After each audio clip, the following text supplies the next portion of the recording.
So just going to start with a few basic questions. What piqued your interest in sports reporting, and what were some of your first few reporter jobs? Yeah. Well, I've always been a fan of sports, and I've always been a ham. So the two of them kind of married together as I got older. But you know, it's always been it was always one of my goals to be involved in sports somehow.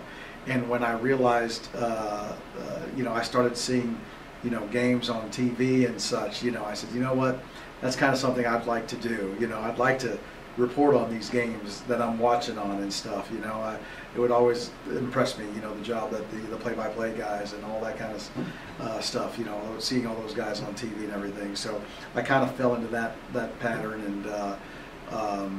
and then as I got into to school, and I kind of knew by the end of high school that that's what I wanted to do. So I was fortunate in that regard, that I knew at an early age.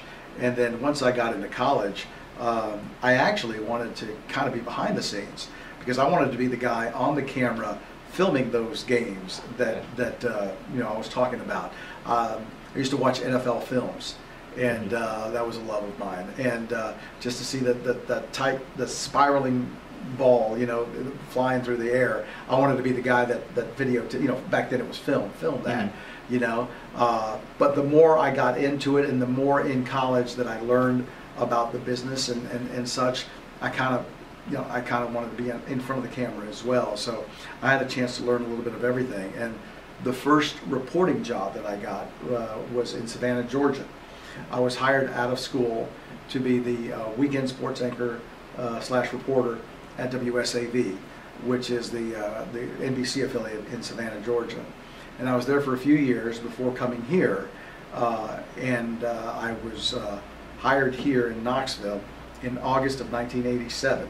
Oh, wow. Yeah, and it's interesting. I've kind of been with the same group, but not. It's been different. It's, you know, it's gone through different call letters and different ownership. So it's while I've been here kind of in the same place, I've worked for different people, so it's kind of like I've worked for different stations, you know. But when I first got here, it was WTVK. We were channel 26, a UHF, and then they got their VHF license, and we became channel 8, and it became WKXT.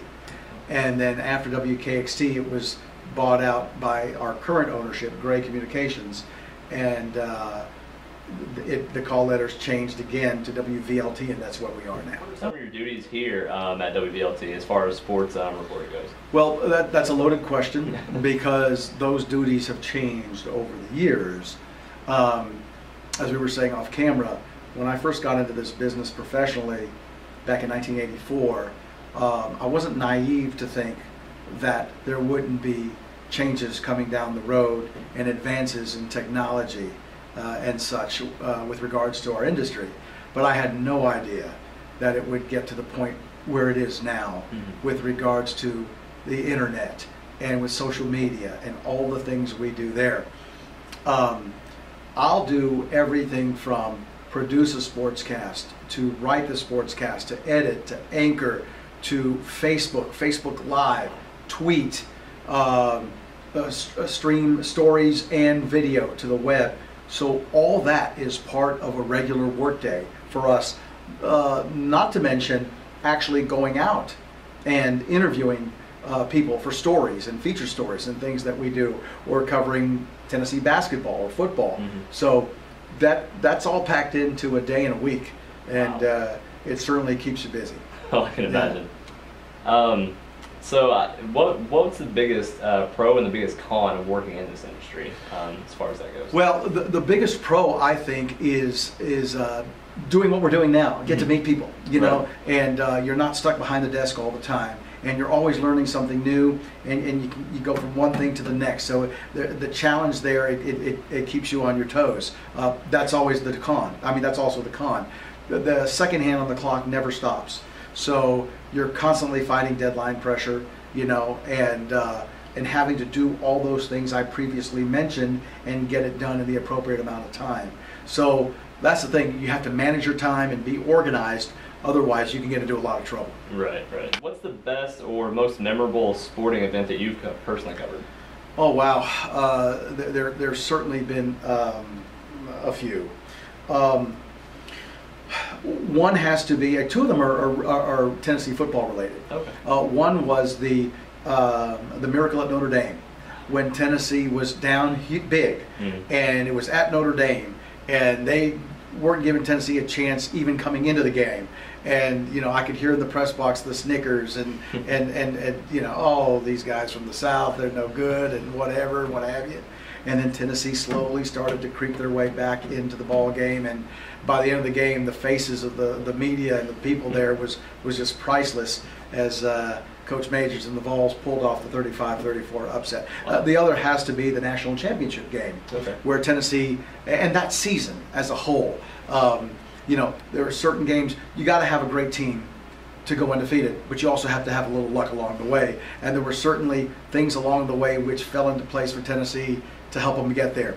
The opening game against Syracuse, Tennessee got some breaks. The game against Arkansas, Tennessee got a huge break there with the Clint Sterner fumble. And then the championship game was just a memorable night that we never went to sleep that night. And I can remember covering the game, doing a live broadcast on the field before the game, going live after the game, and we had cables stretched out forever, it seemed, and we were able to go out onto the field and interview players as they were jumping up and down and celebrating.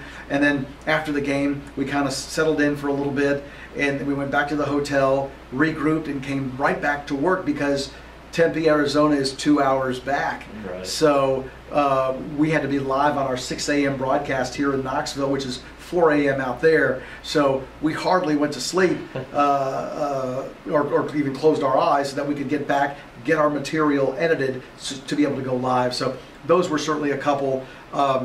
Covering Pat Summitt's last national championship, which was memorable then, but even more special now, seeing that she's passed. What are some tips that you would give an aspiring journalist, sports journalist specifically? Well, I certainly in this day and age, especially if you want to get into what I'm doing, the more well-rounded you are, the more you can sell to a prospective employer, the better off you are. If you come in saying, for instance, I just want to be an interviewer, I want to be a reporter, you're not going to get a job. You have to be able to show. We hire a lot these days of what's called MMJs, multimedia journalists, where in the old days, backpack journal, one-man band, that's the same type of person, although there's a lot more involved with an MMJ. That's why they say multimedia. You have to prove to your employer that you can shoot a story. You can, first of all, formulate a story idea and sell that idea. You have to be able to go out and shoot that story. You've got to be able to write to your video. You got to be able to edit. You've got to be able to attach that to the web. You have got to be able to social that stuff out, on Twitter and Facebook. You've got to prove to somebody that you can do all that. There's the day of specializing in one thing or another, and that's across the board, is gone. And if you can do that, then you can sell yourself. If not, then you're going to have a hard time. Okay, great. I believe that's all the questions I have for you. Sure. I appreciate it. Absolutely. My pleasure. Thanks for coming by.